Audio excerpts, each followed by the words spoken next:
नमो नमः। आज दिन में हम लोगों की चूँकि बात नहीं हो पाई थी तो मैंने सोचा संध्या का समय चुनते हैं जब सब लोग फ्री होते हैं। उम्मीद है कि आप लोग फ्री होंगे और हमको देखेंगे।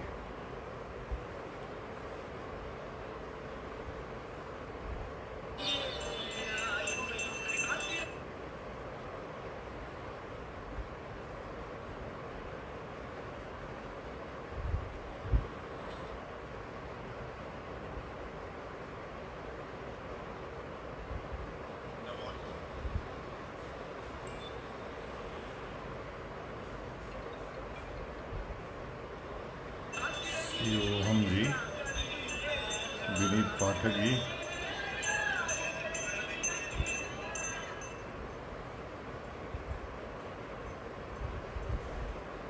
कुछ लोग जुड़ जाइए, फिर चर्चा को शुरू करेंगे। समाचार इसलिए नहीं डाला गया कि बोल दिया गया था कि हम लोग 8 बजे 7:30 बजे लाइव रहेंगे। तो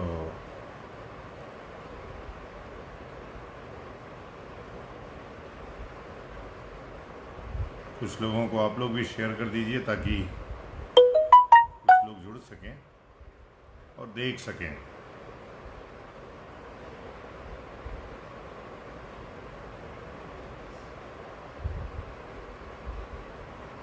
अधिग्रहण पे और नेटवर्क बार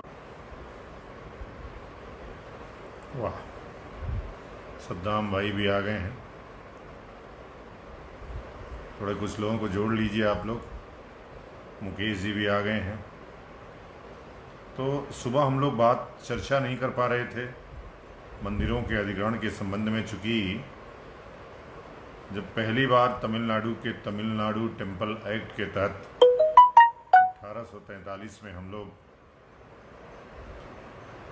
पहले शिकार हुए कि तमिलनाडु सरकार ने मंदिरों को बालात या अनाधिकृत रूप से कब्जा करना शुरू किया। तब तो गुलाम देश था, अंग्रेज़ों की गवर्नमेंट थी और हम लोग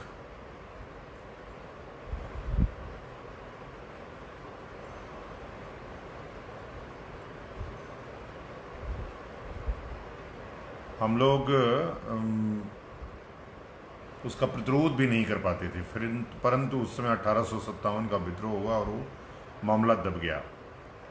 जब से अंग्रेज आए तब से ज़्यादा मुग़ल इतने लंबे समय तक रहे, लेकिन मुग़लों ने कभी मंदिरों पे औरंगजेब को छोड़ करके, औरंगजेब ने भी उन मंदिरों को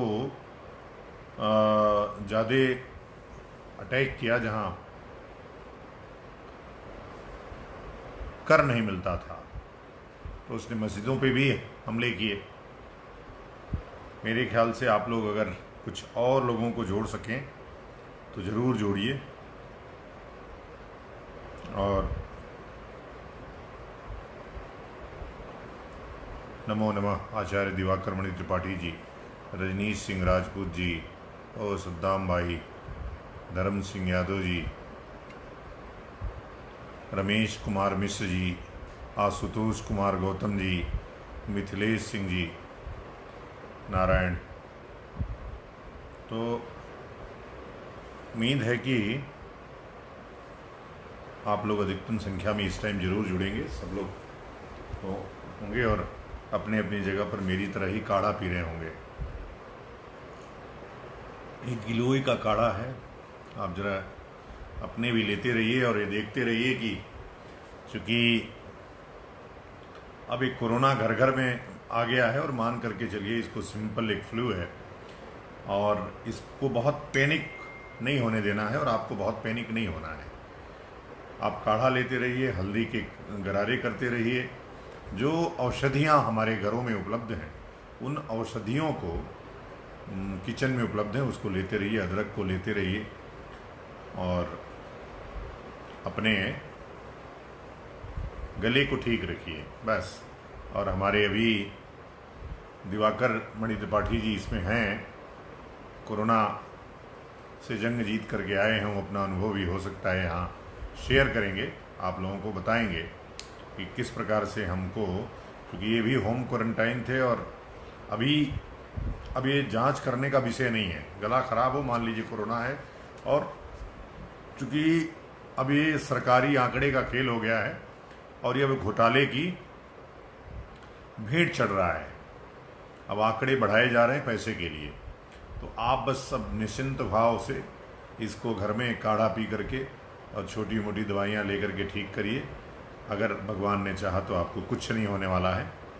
औसत मृत्यु दर भी घट गया है, तो अब इससे ज़्यादा पैनिक नहीं होना है। पैनिक उससे होना है कि अभी जो समस्याएं लगातार बढ़ रही हैं, जिस प्रकार से बढ़ रही हैं, और अभी ये राम मंदिर के बाद जब भूमि पूजन हुआ है तो जितने फनकार थे सब बाहर निकल आए हैं, और आपने देखा ही है कि किस प्रकार से कोर्ट के आदेश को भी लगातार कई ओवैसी जैसे तमाम मौलानाओं ने लगातार हमले किए हैं।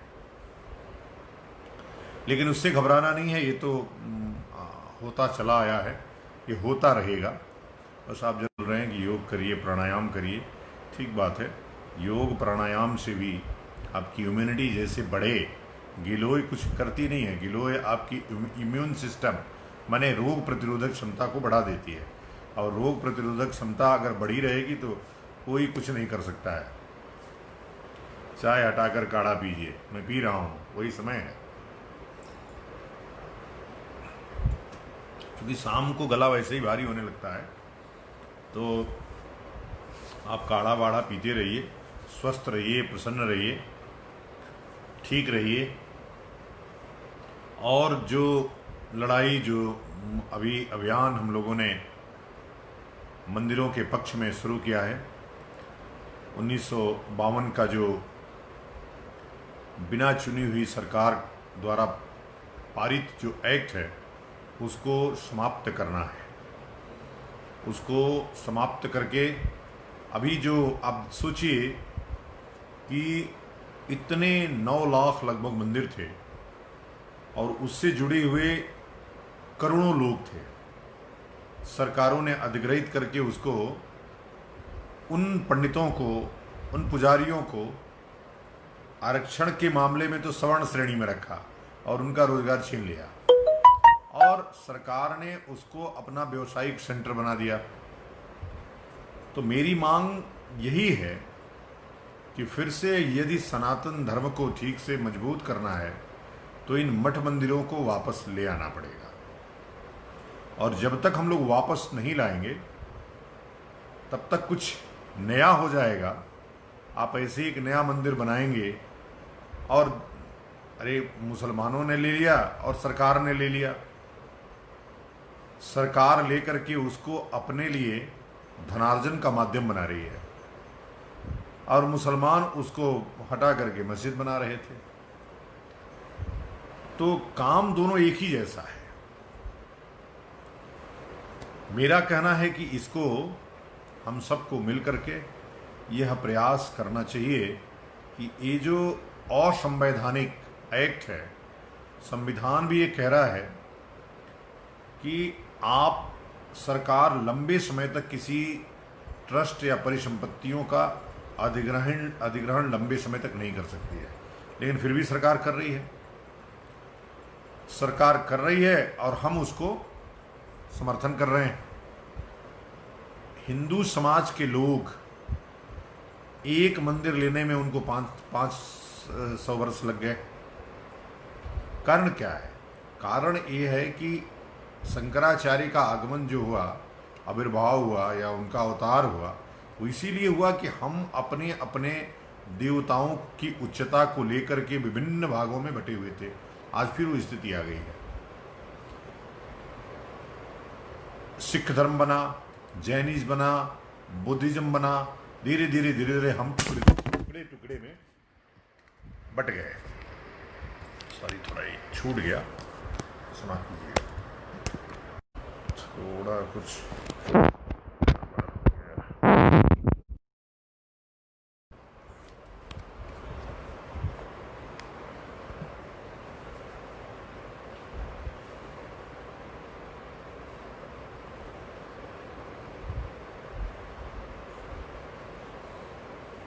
क्षमा कीजिए, यह बीच में इंटरप्शन थोड़ा वो स्लिप हुआ, अभी ठीक है। तो हम सबको मिलकर के ये प्रयास शुरू करना चाहिए कि ये जो सरकारी अधिग्रहण है इससे मंदिरों को मुक्त किया जाए। कुछ लोगों को ऐसा महसूस होता है कि जैसे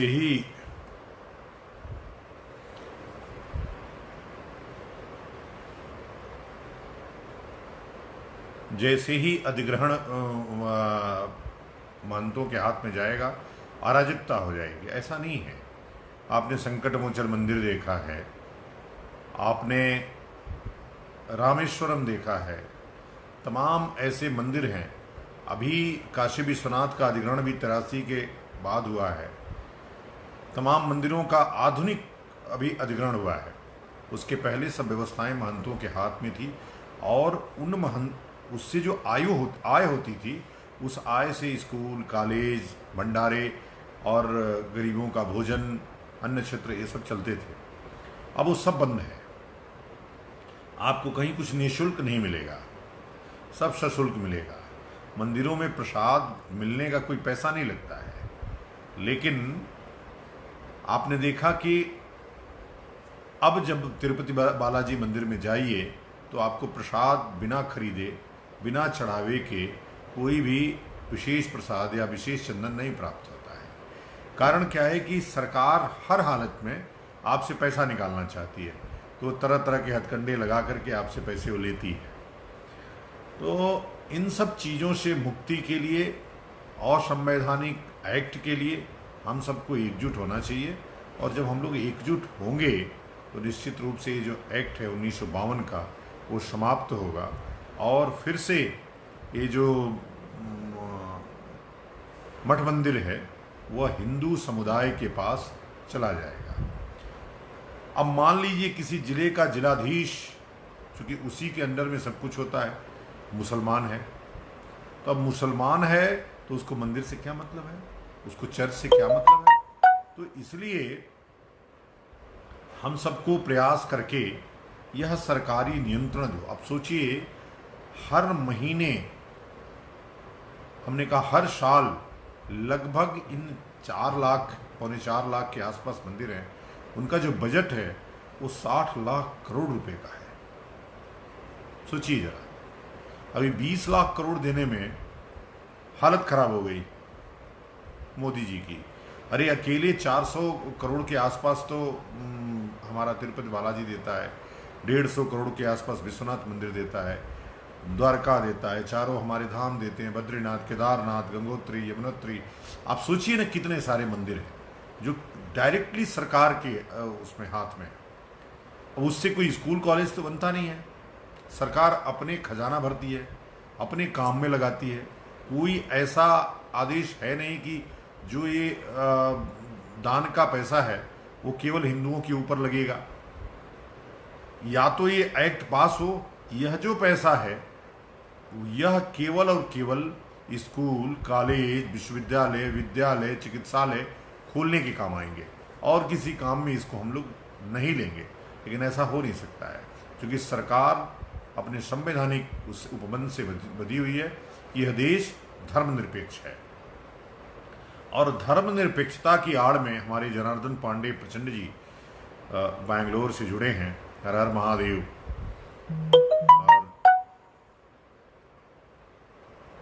तो ये प्रचंड जी, मैं उस असंवैधानिक एक्ट जो 1952 का है, हिंदू रिलीजियस एडोमेंट एक्ट, जिसके तहत अभी 4 लाख मंदिरों का अधिग्रहण हुआ है, उसके मुक्ति की बात मैं जनता के सामने कर रहा हूँ। मैं जनता का मूड देख करके फिर इस पर PIL करूँगा। अगर सरकार हमारे आवेदन को स्वीकार कर ली तो ठीक है, नहीं तो हम इस पर PIL करेंगे और सुप्रीम कोर्ट का भी रुख देखेंगे। क्योंकि पौने 4 लाख मंदिर अभी चंद शासकों की मुट्ठी में है और उससे जो धर्म प्रचार होता था मंदिरों से, मठों से, वो एक शिक्षा के बड़े केंद्र हुआ करते थे, वह केंद्र धीरे धीरे समाप्त हो गया। अभी मैंगलोर में आप जानते होंगे कि एक मंदिर था, वो मंदिर 10 वर्षों से बंद पड़ा था, 8 वर्षों से बंद पड़ा था। ऐसे ही कर्नाटक के मुख्यमंत्री से एक दिन वार्ता हो रही थी तो उसकी चर्चा हो गई। उन्होंने हमसे आग्रह किया और मैं उसको शुरू कर दिया। ऐसा प्राचीन और भव्य मंदिर, कभी मैंगलोर जाने का मन हो तो आप जरूर अवश्य उसको देखिए। ऐसा भव्य मंदिर बंद पड़ा है। ऐसे हजारों मंदिर हमारे उसमें हमको पता है जो सरकार ने कब्जा करके फिर उसको बंद कर दिया है। क्योंकि कब्जा किया और जब उसमें आमदनी नहीं हुई तो ताला लगा दिया। तो चूंकि प्राण प्रतिष्ठित मंदिरों को बंद करना, यह जो पाप है वह सरकार के ऊपर नहीं जाएगा, वह समस्त हिंदू समाज के ऊपर जाएगा। क्योंकि सरकार जनता की है। कर थोड़े लोग गलती करते हैं लेकिन भोगते तो सभी है ना। तो इसलिए मैं बार बार इस बात को उठा रहा हूँ, इस बात को बार बार कह रहा हूँ। आप सब भी हमारे इस महाअभियान में सम्मिलित होइए और ये जो असंवैधानिक कानून है इसको समाप्त करिए। अब जाति के नाम पर बिहार में एक व्यक्ति हुए किशोर कुणाल, उन्होंने चूंकि उनको धर्मनिरपेक्षता दिखानी थी और जाति मुक्त दिखाना था, इसलिए उन्होंने तमाम ऐसे अनपढ़ जाहिलों को किसी भी जात से उठा करके पुजारी बना दिया। हम जाति के लोग नहीं, ब्रह्म जानाति ब्राह्मण, लेकिन ब्राह्मण होना उसको आवश्यक है, दीक्षित होना उसको आवश्यक है।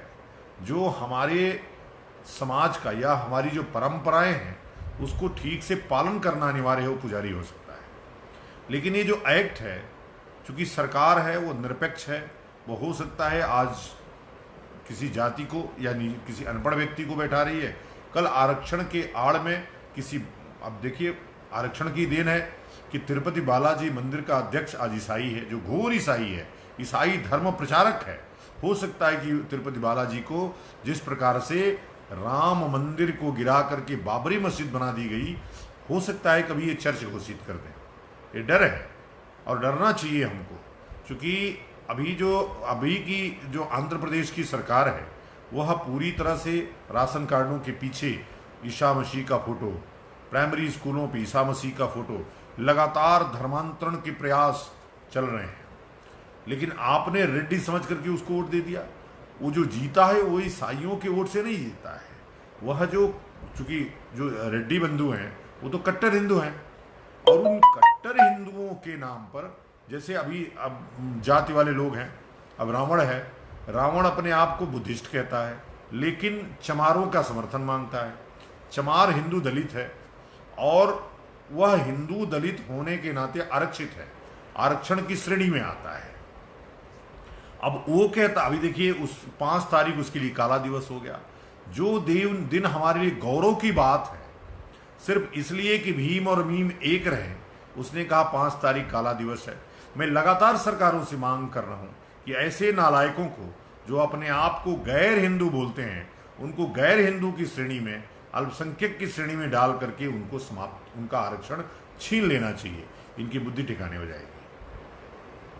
लेकिन हम लोग इतने सहिष्णु हैं और कभी कभी उस सहिष्णुता हमारी कायरता हो जाती है। इस नाते हमारे ऊपर कोई प्रश्न उठा देता है। और एक व्यक्ति एक दिन नाच नाच के कह रहा था कि मंदिर खोलने की क्या जरूरत है, मंदिर खोलने की क्या जरूरत है, और मंदिर की जगह पे हमको स्कूल खोल देना चाहिए। जब उससे कहा गया और मस्जिद, बोले मस्जिद तो संवैधानिक अधिकार है। हम थे नहीं तो थप्पड़ बहुत खींच के देता मैं कि तुमको अगर मस्जिद की जगह पे स्कूल नहीं चाहिए, मंदिर की जगह पे तुमको स्कूल चाहिए।